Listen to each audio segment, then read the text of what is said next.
I love it. I love it. I love it. Look at this. This is the greatest thing I've ever seen. Hey, I'm not surprised. Hey, what's poppin', my homies? What's good? Marlon Vera versus Dominick Cruz. Another full card UFC predictions to make. Let's go. Guys, to be honest, my bets on the last card, I just kept it real simple. Real boring, but boring gambling is good gambling. 2 bets, 2 wins. Let's go. Not many people really smashed the last event, guys, but as always, there's going to be a few money cities, so let's take a look at that. And the first money city is going to be my boy Vil. Yeah, Vil always checking in with the money cities. This week, Miller, Jeff Nil, that's money. Okay, let's go. Hey, of course we've got broke bets. Of course, Oleksiejczuk, Spivak, Hill, plus 139. That's money. Let's go. All right, Creepy Pasta said Money City, Spivak, Oleksiejczuk, Terence McKinney, inside the distance. That's money. Vision Pick said Brian Battle, Michael Oleksiejczuk, Jamal Hill. That's money. Tejman said Chalky 2-leg, Oleksiejczuk, Hill. Have I locked in my 3rd win? Yes, you did. You did, that's money. Hey Tejman, can you go 4 in a row? I think you can, my bro, let's go. Afraid to Gamble said Myra Bruno Silva, Spivak, Hill, easy money. You're not afraid to gamble. It's money though. You're not afraid, don't lie. Alright, Labyrinth said Corey McKenna, Oleksiejczuk, Miller and Hill. Plus 265. Hey Labyrinth, come in. Money City. Let's go. Alright, the final Money City comment's going to be Canadian, who has a GOAT as a profile pic. Can only respect that. And the Canadian GOAT said Lord Michael by finish, Hill by finish. Of course, that's money. Let's go. Moving into a matchup here between Ariane and Lipski taking on the Zombie Girl. If you haven't seen the Zombie Girl fight before, she's called the Zombie because she takes all of the damage. All of the damage you can dish. The Zombie Girl takes that, and that's kind of why she wins fights. And I know some people might be thinking, you know, if you're new to MMA, you might be thinking, how can she take all of the damage and that's how she wins? How does that make sense? Basically, it's like that Homer Simpson episode. If you get tired and the Zombie Girl's still there, can you take the same amount of damage? Most of the time, the opponent can't. So you do have to have good cardio. You have to enjoy beating up the opponent and continuing to beat up the opponent if you're going to beat the zombie. So yeah, my prediction in this matchup, I am going to side with Ariane Lipski for the reason that zombie just gets beat up. The only concern in this matchup is Lipski just kind of getting tired. You know, if she gets tired, the Zombie Girl comes back. You know what I'm saying? That's the only concern with this matchup. But yeah, my prediction, like I said, I'm going to side with Ariane Lipski. I'm moving into a matchup here between Jason Witt taking on Josh Quinlan.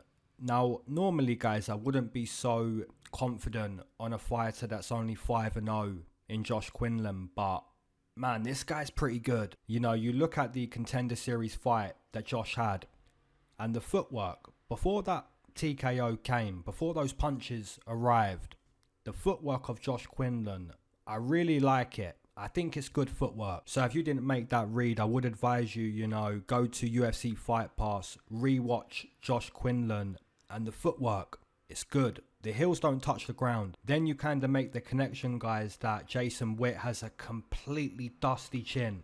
You know what I'm saying? The chin is made of dust if you're Jason Witt. So if Jason Witt is going to win this matchup, he would have to wrestle Josh Quinlan. And like I said, I wouldn't usually be so confident that a fighter that's only 5-0 can do well.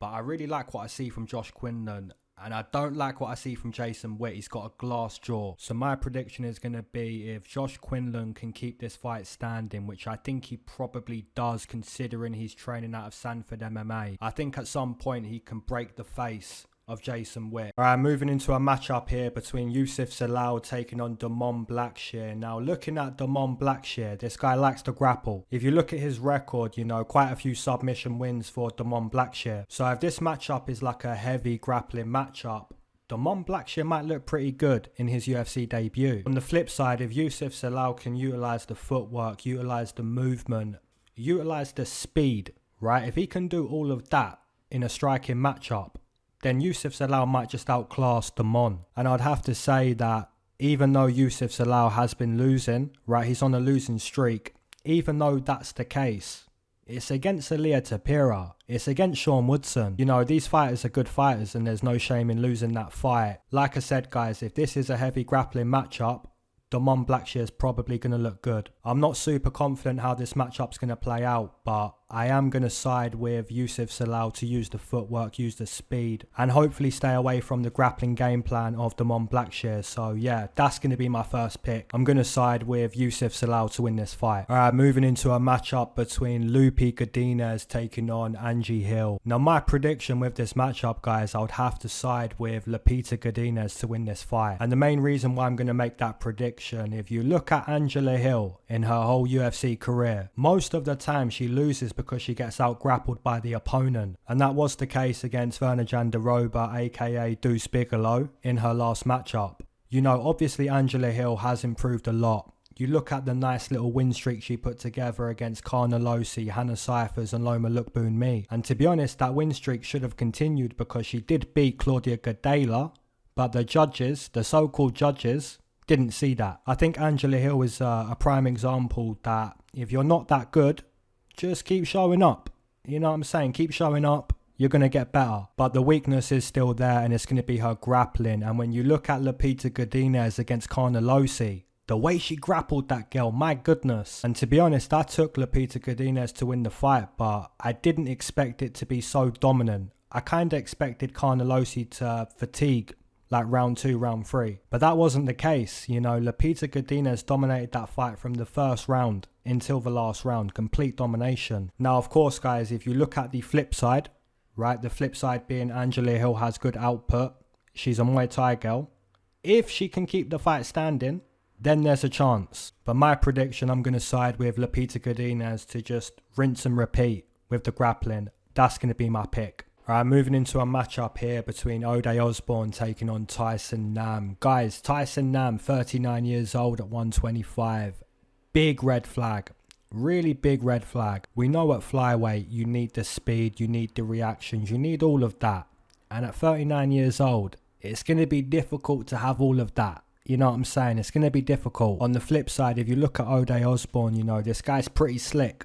He's pretty slick with it, man, you know, hands down. You know, looking at what he done to Adeshev, you know, nasty, real nasty, dusted.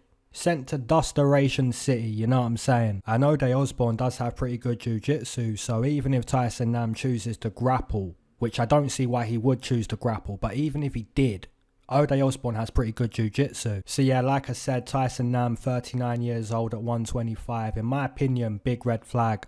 So I'm going to pick Ode Osbourne to win this fight. Alright, moving into a matchup here between Gabriel Benitez taking on Charlie Ontiveros. Charlie Ontiveros, don't ever disrespect me looking like Sideshow Bob. Okay? Now my prediction with this matchup, guys, we have to side with Gabriel Benitez to win this fight. If you look at Charlie Ontiveros, this guy is a karate practitioner, but as we know, with the karate, sometimes may be good, sometimes may be shit. In the case of Charlie Ontiveros, I'm going to say more, you know, more to do with the shit side, right? I think Gabriel Benitez should completely dust Charlie Ontiveros. You know, Kevin Holland just dumped him on his head. He just said, yo, Sideshow Bob, let me just dump you on your head real quick, and then I'm going to take the win, and everyone's going to say, yo, what just happened? What just happened? I'll tell you what just happened. Sideshow Bob just got dumped on his head. Guys, if Gabriel Benitez loses to Sideshow Bob, I would be amazed. Right, even though Gabriel has been, you know, kind of dusted in his last 2, if you lose to Sideshow Bob, that's pretty much your career done. You know what I'm saying? I'd have to side with Gabriel Benitez to win this fight. And to be honest, guys, I think even Gabriel Benitez would agree with us. Like, if he loses to this guy, career's done. I'm picking Benitez. Alright, moving into a matchup here between Lukasz Brzeski taking on Martin Buday. Now, guys, you have to remember this is low-level heavyweights. Right, anything can happen with the low level heavies, but I am pretty confident that Martin Buday can win this fight. If you look at what he does in the clinch, he's pretty good. You know, kind of pushes you against the fence and then he's able to kind of soften you up in that position. And like I say, man, it's low level heavies, right? And you see with Zach Palga and Mohamed Usman, anything can happen with the low-level heavies. It's kind of the same as women's mixed martial arts. But my prediction, I'm going to side with Martin Buday. I took him on the contender and I took him against Chris Barnett. And I'm going to take him in this matchup here against Lukasz Brzeski. I think he just kind of outmuscles the opponent, you know, pushes him against the fence and kind of wins that type of matchup.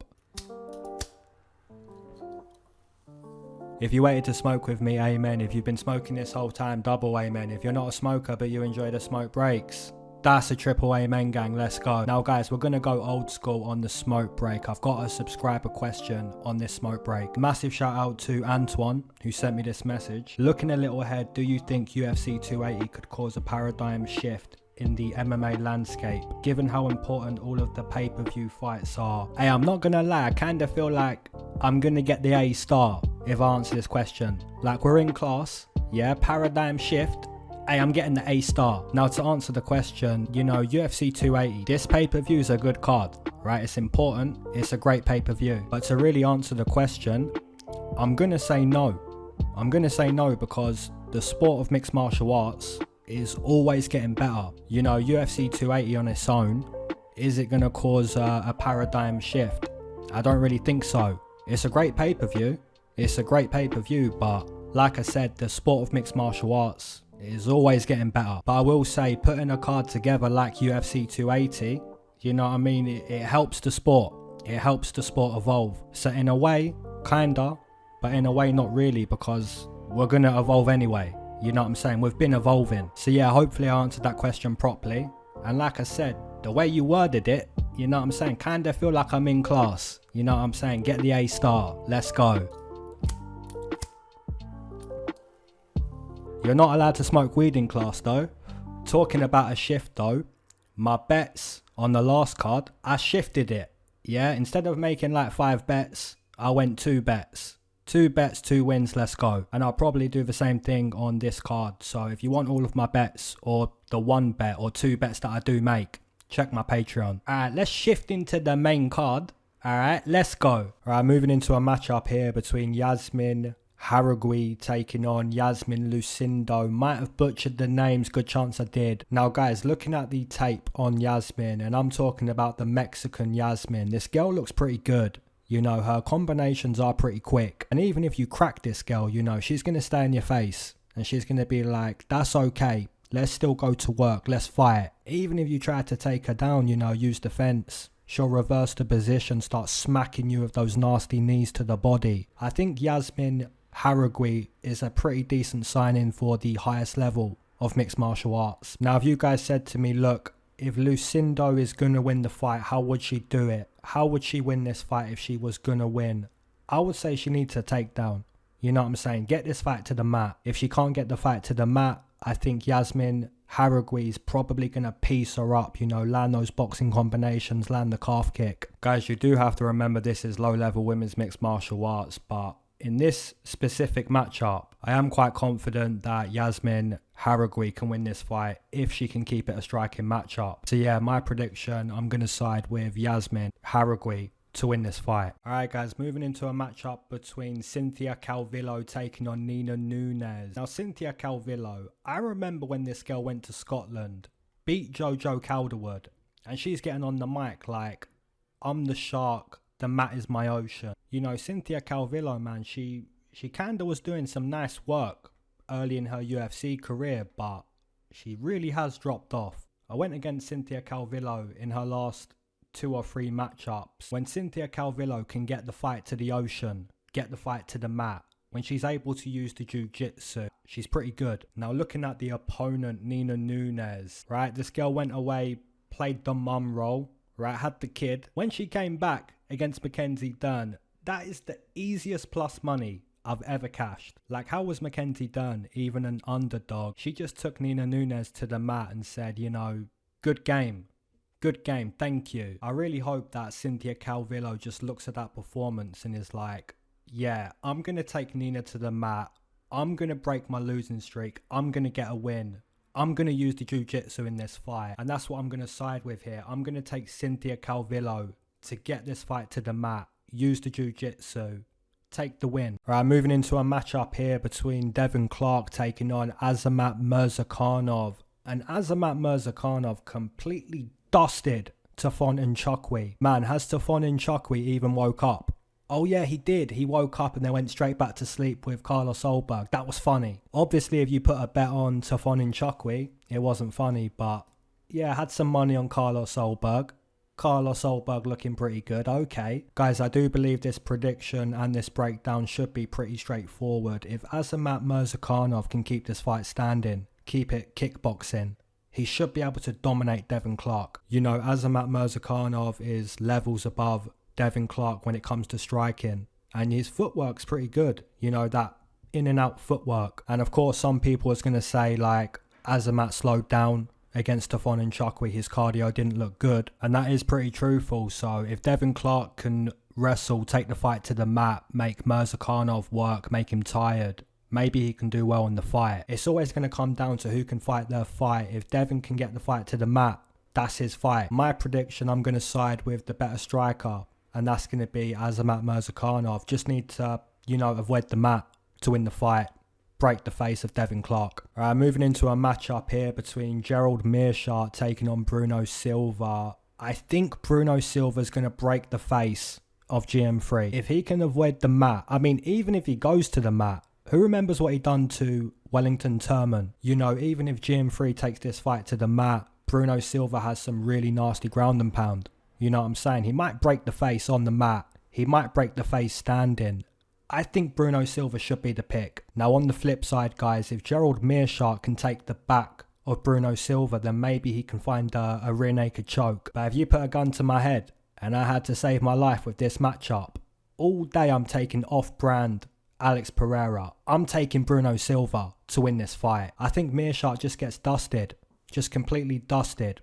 If he goes to the mat, dusted. If it's on the feet, dusted. If GM3 can prove me wrong in this matchup, all the credit. But yeah, my prediction is going to be Bruno Silva, off-brand Alex Pereira to break the face of GM3. Let's go. Alright, moving into a matchup here between David Onama taking on Nate Landwehr. Guys, to be honest, Nate Landwehr kind of reminds me of a hillbilly that just downed a pint of moonshine. And now he's ready to scrap until the death. You know what I'm saying? Ready to throw down. Obviously, he doesn't show up to the octagon after a pint of moonshine, but he kind of fights like that, you know? He's fighting till the death. The guy's a dog. And if you look at the work against Ludovic Klein, you know, he took Ludovic Klein's soul. You know what I'm saying? Just dusteration. I think if Nate wants to win this fight against David Onama, he just kind of has to break David Onama, which I don't really see it happening. I know it happened against Ludovic Klein, right? But David Onama, man, this guy likes to throw down. He really likes to throw down, where Ludovic Klein wants to keep it more technical. So if you get like a firefight between David Onama and Nate Landwehr, I just think David Onama's going to land the bigger shots in that type of fight. But this one might be a dogfight. And in a dogfight, I would have to side with David Onama. Like I said, he's going to land those big shots. And another reason that you can like David Onama in this matchup, he's been super active. So yeah, in this co-main event, I'm going to side with David Onama. All right, moving into the main event, guys, we've got Marlon Chito Vera taking on Dominick Cruz. This is a great main event. Now, the reason why this is a great main event, Dominick Cruz is a former champion, right? He's a guy who's already been there, already done it, already made it to the pinnacle of mixed martial arts. On the flip side, Marlon Vera hasn't been a champion yet. He's still climbing. And that's really why I love this main event. You know, you've got a guy who's a former champion against a guy who's trying to become one. You know what I'm saying? Marlon Vera, man, this guy is a dog. Alright guys, so this main event, if I had to try to picture how this one played out, I would say Dominick Cruz has much better footwork than Marlon Vera. We know Dominick Cruz has really, really good footwork. So already I'm seeing that Dominick Cruz is going to show that, right? And it's for Marlon Vera to basically show people, look, even though his footwork's fancy, even though it's quick, I'm going to get Dominick Cruz. I'm going to land my elbows. I might take him to the mat. I'm going to land my calf kicks. It's for Marlon Vera to make it ugly. But like I said, Dominick Cruz is really, really good. The footwork's unbelievable. So round one, round two, I think it's probably going to be Dominick Cruz. And round one, round two, I don't think it's going to be because Dominick Cruz is like in the prime of his career. I don't think it's going to be because he's completely dominating Marlon Vera. I think he's going to win these rounds purely because he's really good at moving, right? And Marlon Vera is going to make those reads, probably drop round one like he normally does. And if Marlon Vera drops round one, You know, people start in playing Dominick Cruz. They start thinking, look, I knew it was going to be like this. I'm going to in play Dom. Let's bet on Dom. He's going to win the fight. But to those people, I would say you don't fully understand the dog, Marlon Vera. When it gets to round 4, round 5, I think you're going to see a dog. You're going to see a dog. I'm going to take Marlon Vera to win this main event. Like I said, round 1, round 2, Dominick Cruz is probably going to look good. He's going to be moving, but it's a 25-minute matchup. It's a long time to be in there with a dog. You know what I'm saying? Marlon Vera's a dog. And I do believe that Marlon Vera is going to show that as the fight goes on. Specifically round 3, round 4, round 5. So yeah, that's going to be my prediction. I'm going to take Marlon Chito Vera. He's in the prime. On the flip side, Dominick Cruz isn't really in his prime. He's good enough, right? He is good enough. But I think he's going to lose later on in this main event. Round 1, round 2, it's looking good. Round 3, Marlon Vera turns into a complete dog. Opens up Dominick Cruz with a nasty elbow. And whatever else you can think of, you know, he's going to dust him as this fight ticks on. Marlon Vera wins this main event. Let's go. As always, my homies, drop down your main event, your co-main event, your MoneyCity plays, underdog plays, all of that. Drop all of that in the comment section below. And as always, keep your eyes to the sky, never glued to your shoes. Mac Miller. Alright, peace.